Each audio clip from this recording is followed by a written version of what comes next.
Now, last night, this programme reported on research among teenagers which revealed disturbing levels of exchanges of sexually explicit material via mobile phones. Tonight, we look at how these new norms of extreme behaviour risk criminalising a generation, with the police dealing with more and more kids for what the law considers to be sex offences. Rachel Seifert has this report. There's like nothing stopping you, unless you can't like turn on your computer or anything. There's just nothing stopping you from like typing in porn. It's very common for boys to ask girls for naked photos, and they ask, like, boys compare naked photos with each other, like in their school. It just kind of happens now, and you just shrug it off and you just kind of get on with it. New research by Channel 4 News and the NSPCC last night revealed that highly sexualised behaviour is becoming the norm of teenage life. But with technology driving a new sexual revolution, kids are just one click away from the wrong side of the law. Children can be forgiven for finding the law confusing, because whilst two consenting 16-year-olds can have sex, if they send each other naked pictures, which is incredibly easy to do even on the most basic of mobile phones, that's child pornography, and they can be charged with a serious, life-changing offence. As this behaviour becomes the norm amongst young people, we potentially risk creating a whole generation of criminals. We had the police turn up at the door at 6 o'clock in the morning. They searched the house and I had the police come into my room and wake me up. And at that point, my heart kind of sank. Sean, not his real name, is living a nightmare. He had been dreaming of finishing school and was looking forward to his future. Like many 16-year-old boys, he had been looking online at pornographic images. But when the police came knocking, he knew he'd gone too far. I got arrested for downloading indecent images of children. I was coming to terms with my sexuality, so no one seemed approachable in real life. And I think everything just drifted online and built up, and I didn't realise that some people might not be as genuine as I thought. And that's when I got introduced to this kind of stuff.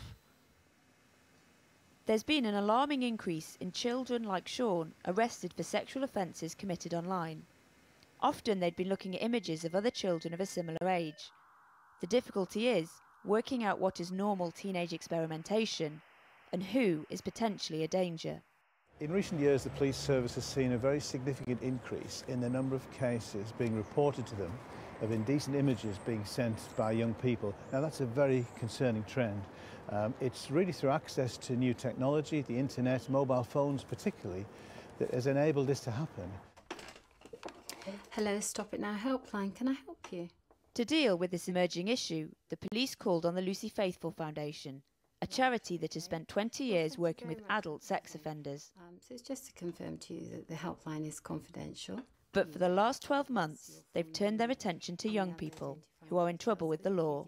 We've developed a new project in response to requests from the police who are concerned about children going online increasingly, committing illegal behaviours, but also to parents who are concerned about how to appropriately respond to their children's online behaviours, but also schools being concerned about illegal activity by their young people.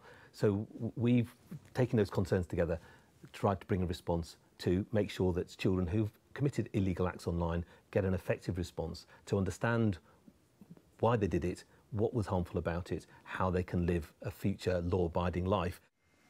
After the early morning knock at the door, Sean was eventually convicted and placed on the sex offender register for 10 years. It's meant he's been suspended from school and will have to tell future employers of his criminal past. But he and his mum were also referred to the Lucy Faithfull Project for help. You don't think, oh, I could get caught, I could get in trouble. You don't think these are images of abuse. You don't think like anything. That kind of thing doesn't cross your mind. It's it's like a separate world kind of thing on the internet. And in real life, concerns don't really cross your mind because you think that behind your computer that you'll be fine. And how did it feel as a parent when you found out that what offence your son had committed?